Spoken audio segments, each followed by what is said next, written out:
قل إن كنتم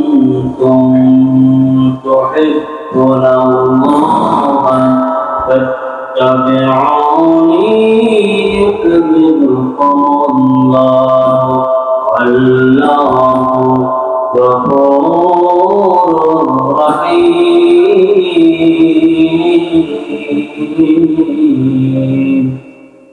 আল্লাহু আকবার।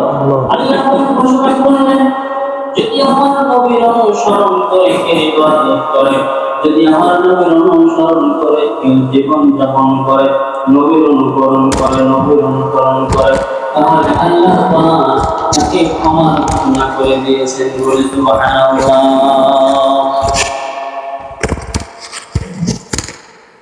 এজন্য আমরা এমন এক নবীর উম্মত হইলাম, আমরা কোনদিন দরখাস্ত করি নাই, আমরা কোনদিন এই মায়ার নবীর দয়ার নবীর উম্মত হব দরখাস্ত করি নাই। ঘরে কত কপাল ভালো, না চাওয়াতে আল্লাহ পাক আমাদেরকে এই শেষ নবীর উম্মত হিসেবে কবুল করে নিলেন। যেই নবীর উম্মত হওয়ার জন্য নবীরা পর্যন্ত আশা আকাঙ্ক্ষা করেছে, যেই নবীর উম্মত হওয়ার জন্য কত নবী আশা ব্যক্ত করেছে।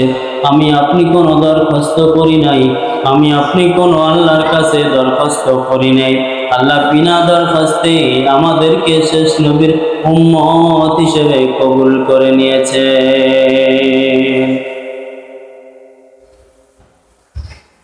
আমরা এমন এক নবীর উম্মত হইলাম, যেই নবীর উম্মত জান্নাতে যাওয়ার আগ পর্যন্ত কোন নবী জান্নাতে যেতে পারবে না। তুকু যাও সুন্নতে আহমদ তুজা বা মুহাম্মদ কয়বদ নিসবত তোরা মান হাব্বা সুন্নতে কওলে রাসূল মন্দায়ে কানামাই আমকুন কবুল।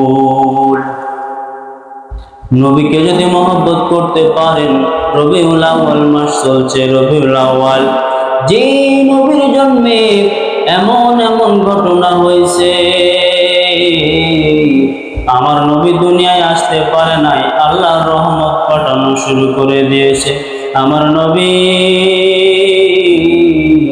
দুনিয়ায় এখনো আসে নাই, নবীর আগমনের বার্তা এখনো পৌঁছায় নাই, কিন্তু আল্লাহ পাক এই নবীর বরকতে দুনিয়াতে রহমত বর্ষণ করা শুরু হয়ে গেছে। আমার নবী যেই দিন দুনিয়ায় আসবে গো,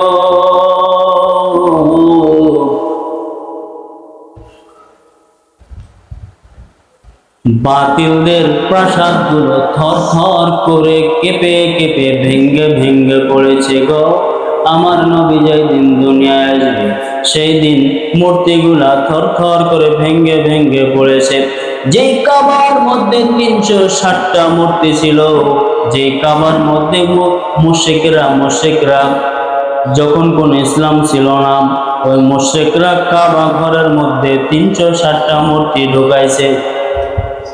এই কাবার মধ্যে 360টা মূর্তি ঢুকানোর পরে সেই মূর্তিগুলাকে তারা পূজা করত, সেই মূর্তিগুলাকে তারা মূর্ছনা করত, উপাসনা করত, মূর্তির কাছে চাইতো, মনে করত এই মূর্তি তো আমাদের দেনেওয়ালা খাওয়ানেওয়ালা, এই মূর্তিগুলো আমাদের টাকা পয়সা দেনেওয়ালা। এই চিন্তা চেতনা করে সবাই মূর্তির পূজা করত, আর ওই কাবা ঘরটারে তারা তওয়াফ করত।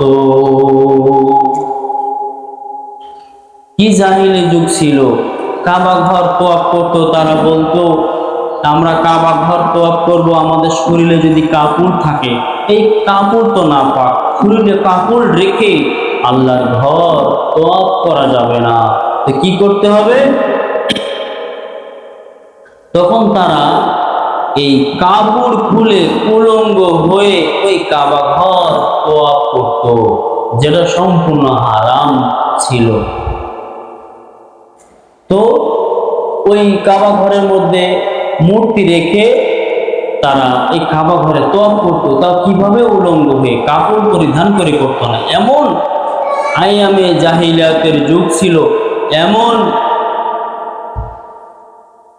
খারাপ একটা যুগ ছিল। সেই যুগের মধ্যে আমার নবীকে আল্লাহ পাক পাঠিয়ে দিলেন। পাঠিয়ে কি হলো, নবী যখন দুনিয়ায় প্রথম আগমন করেন গো, এই প্রথম আগমন করার কারণে সাথে সাথে কাফেরদের প্রাসাদগুলো ভেঙ্গে টুকরো টুকরো হয়ে গেল। কায়সার বাচ্চা, বড় বড় বাচ্চার প্রাসাদগুলো ভাঙতে শুরু করলো। কি ব্যাপার, কি হলো, দুনিয়ায় কি এমন শুরু হলো? আমাদের মূর্তিগুলো কেন ভেঙে যাচ্ছে? আমাদের মূর্তিগুলো কেন কাঁপাকাঁপি করছে? সাত প্রসাদ কেন কাঁপে? সবাই চিন্তায় পড়ে গেল। বিচক্ষণের সবাই যখন তদন্ত করে দেখলো, আরে এই দিন তো একজন মহামানব দুনিয়ায় এসেছে, সে হলো মুহাম্মদ। মক্কা নগরীতে কুরাইশ বংশে একটা মানুষ জন্মগ্রহণ করে ওই দিন, যার নাম মুহাম্মদ। এই মুহাম্মদ আসার দিন সমস্ত মূর্তিগুলো, কাফেরদের প্রাসাদগুলো ভেঙ্গে ভেঙ্গে পড়তে লাগলো। শুধু তাই নয় গো, আমার আপনার নবী যখন আমেনার গর্ভে চলে আসলো, মা আমেনার গর্ভে আসার পর রহমত বরকত শুরু হয়ে গেল। তখনও তো কেউ জানে না মা আমেনার গর্ভে আমার মায়ের নবী, কেউ তো জানে না। এই মা আমেনার গর্ভে আমার আপনার দয়ার নবী। আম্মা আমেনা বর্ণনা করে সিরাতের কিতাবে পাওয়া যায়, মা আমেনা যখন পানি আনতে যাইতো, পানি উঠাইতে আগের জামানায় কুয়া সিস্টেম ছিল, কূপ। এই কুয়ার মধ্যে বালতি ফেলাইয়া রশি দিয়া টান দিয়া পানি উঠানো লাগতো। এখনকারের মতো ট্যাপ ছিল না, কল ছিল না, অত্যাধুনিক প্রযুক্তি কোনো সিস্টেম চালু ছিল না। মুরব্বী মা, খালা, চাচিরা যারা আছে তারা জানেন, এই পানি উঠাইতে কূপ লাগতো। এই কূপের নিচ থেকে পানি উঠাইতো। এই পানি উঠাইতে আমার নবীর মা আমেনা যখন রশি লাগাইয়া বালতি নিচে নামাইয়া পানি আনতে যাইতো গো, এক বর্ণনায় পাওয়া যায় কূপের পানিগুলা নবীজির মার আগমনের সাথে সাথে কূপের পানিগুলা উপরে উঠে আসতো। জোরে বলি সুবহানাল্লাহ।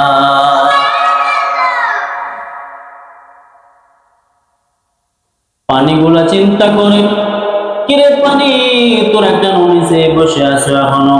আরে যার জন্য আমরা তৈরি, যার জন্য আসমান তৈরি, যার জন্য জমিন তৈরি, কুল কায়নাত যার ছিলেন তৈরি হয়েছে, সেই মহামানব দুনিয়ায় আসবে গো, সেই মহামানব মায়ের গর্ভে আছে। তোরা কেন এখনো নিচে বসে আছো? আয় আয় আয়, আমরা পানিগুলো উপরে উঠে যায়। মায়ের নবী, দয়ার নবীর মা পানি নিতে এসেছে, কষ্ট দেওয়া যাবে না, যদি পড়ে যায় কষ্ট পাবে। না না না, এটা তো হতে পারে না।